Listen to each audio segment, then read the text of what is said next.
ബംഗാളിനെതിരെയുള്ള Ranji trophy മത്സരത്തിൽ ആദ്യ ദിനം കേരളത്തിന് മികച്ച തുടക്കം.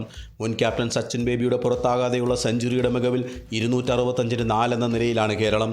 എന്നാൽ ക്യാപ്റ്റൻ സഞ്ജു സാംസൺ 8 റൺസ് മാത്രം നേടി പുറത്തായത് ആരാധകരെ വീണ്ടും നിരാശപ്പെടുത്തിയിരിക്കുകയാണ്.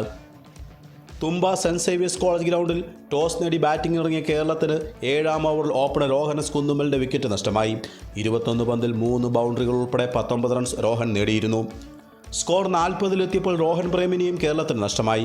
15 പന്തിൽ 3 റൺസ് മാത്രമായിരുന്നു രോഹൻ പ്രേമിൻ്റെ സംഭാവന.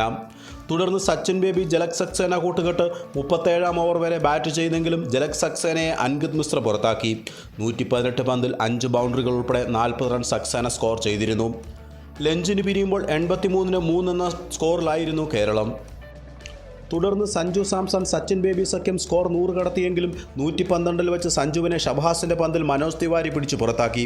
17 പന്തിൽ 8 റൺസ് മാത്രമായിരുന്നു സഞ്ജു നേടിയത്. ഇംഗ്ലണ്ടിനെതിരെയുള്ള അവസാന 3 ടെസ്റ്റിനുള്ള ടീം പ്രഖ്യാപിക്കാനിരിക്കെ ഒരു മികച്ച ബാറ്റിംഗ് പ്രകടനം പുറത്തെടുത്തിരുന്നെങ്കിൽ സഞ്ജുവിനും ഒരു സാധ്യത ഉണ്ടാകുമായിരുന്നു. പിന്നീട് ഒത്തുചേർന്ന സച്ചിൻ ബേബി അക്ഷയ് ചന്ദ്രൻ കൂട്ടുകെട്ട് മത്സരം കേരളത്തിന് അനുകൂലമാക്കി മാറ്റി. ഇതിനിടയിൽ സച്ചിൻ ബേബി തൻ്റെ 13ാം ഫസ്റ്റ് ക്ലാസ് സെഞ്ചുറിയും പൂർത്തിയാക്കി.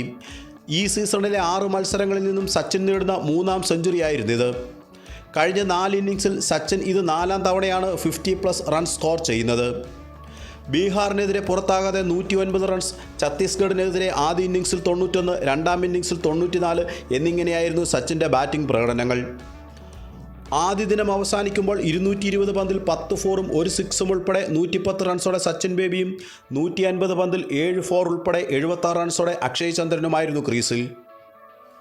മറ്റൊരു വീഡിയോയുമായി വീണ്ടും കാണാം. നന്ദി.